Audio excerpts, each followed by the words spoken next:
પછી કરો. કોણ છે? એક ભૂલમાં રોંગ રિંગ લાગી ગઈ. એ પેલા જેને ગાડી વેચેલી હતી ને, જે માલિક એને સહી કરી આપવાની.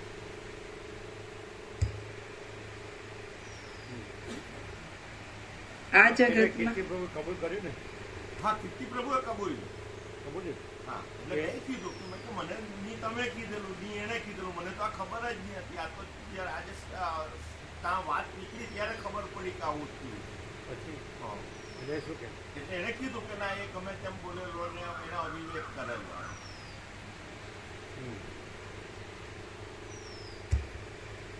ગમે તેમને તો સિર્ફ નીચામાં નીચા શબ્દ બોલો. એને બોલેલા નીચામાં નીચા શબ્દ બોલો. નીચમાં નીચ, હલકામાં હલકા. સાંભળો.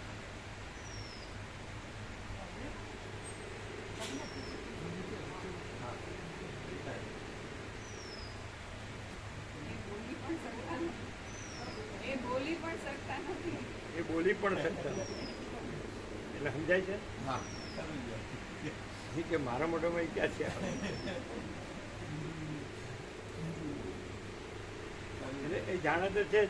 લાવે તો છે. તો હવે સમજી લો. હા, અમે સાંભળો તો બોલીએ. અમે તો બોલીએ.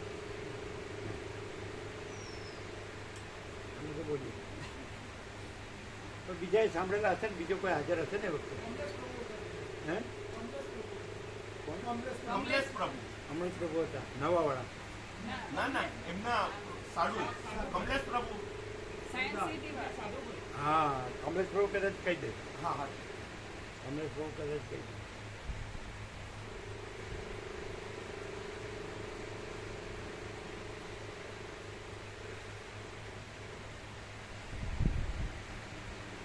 ફોન લગાડી કમલેશ પ્રભુ લગાડો. 0-0 તો કરવું પડે ને. એ તત્વો અગોડીઓ ભેળસેળી 500 ન ચાલે.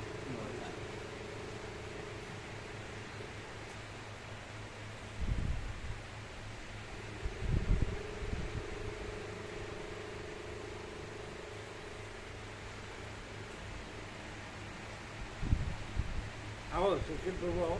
તમે આવો, 2 જણા આવો. એને કહેજો કે સાચે સાચું કહો. એટલે રાજુ પ્રભુને એ પ્રકાશ વિવેક કરવાની ખબર પડે. સાચે સાચા શબ્દો બધા વાપરે. આપો.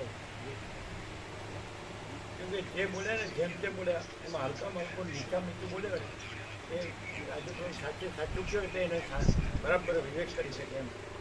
એટલે એવાને અહીંયા આવવાની જરૂર નથી. આપણે પ્રકાશ પ્રભુ ત્યાં ગમે તેમ બોલેલા ખબર છે પેલા દિવસે? તો એમાં હલકામાં હલકા નીચામાં નીચા એમના શબ્દો તમને જે યાદ હોય બોલો. એટલે રાજુ પ્રભુ રાજુ પ્રભુ સાંભળે છે. એટલે હા, એટલે મને એમને કહેતા ફાવે કે ભાઈ તમારા મોંમાંથી આવા શબ્દ જ કેમ નીકળાય એમ. અને તમે આજ સુધી આટલું બધું કર્યું, આ તો તમે કહીને કે કોઈ નીચમાં નીચ માણસ નહીં કરે એવું આપ કેમ કર્યું એમ.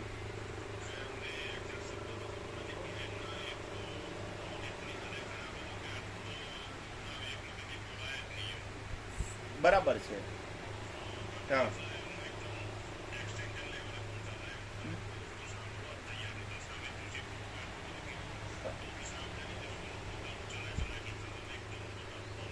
હા હા હા, બરાબર છે. બરાબર, કમ્પ્લીટ રાઈટ. હા, બરાબર બરાબર. હા,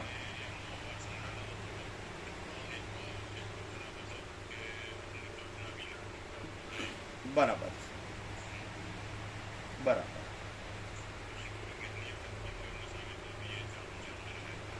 હા હા હા, બરાબર બરાબર. જય પ્રભુ.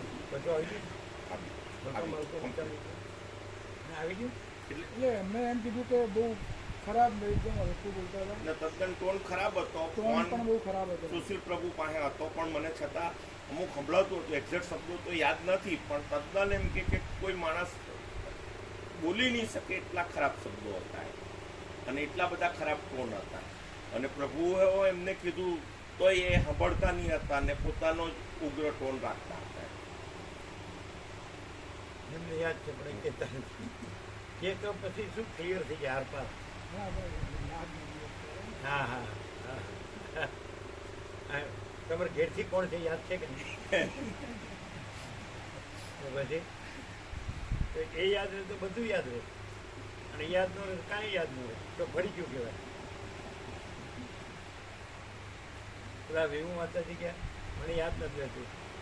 અરે અમે અહીં તમે જુઓ ને યાદ રહેશે તો બીજું યાદ રાખવાની જરૂર નથી.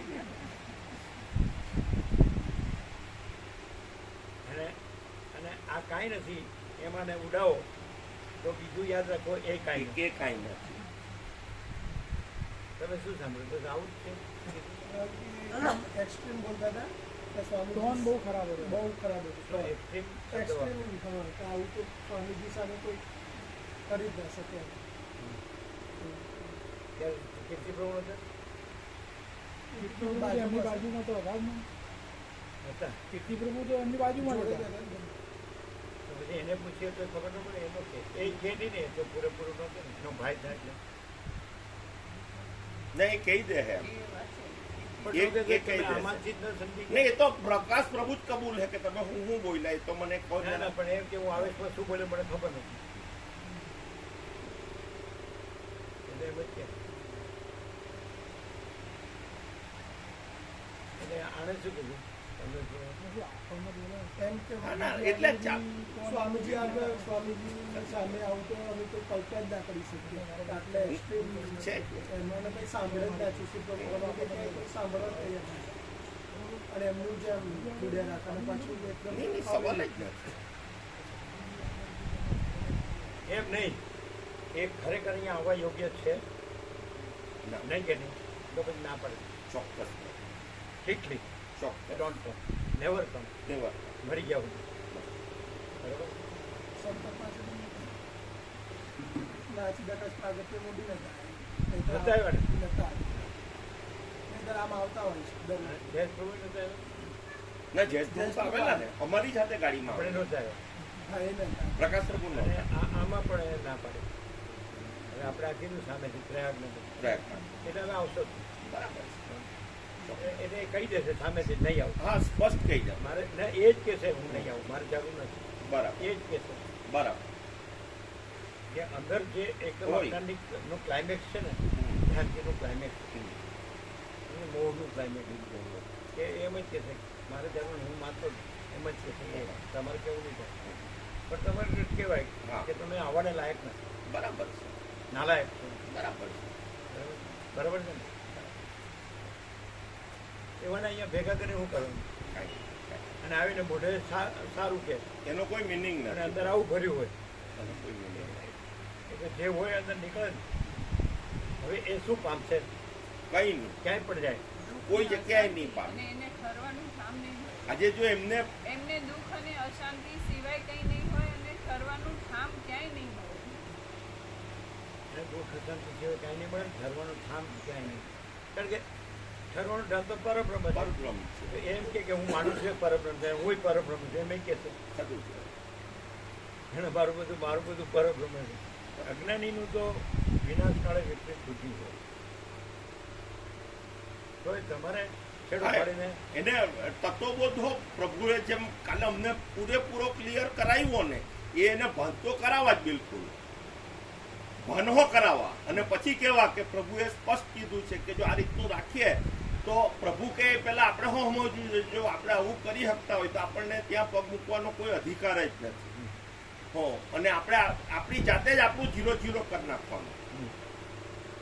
અહીંથી ને તમે તો જાણો છો કે પ્રભુમાં 0-0 ને નો કોમ્પ્રોમાઇઝ. બરાબર?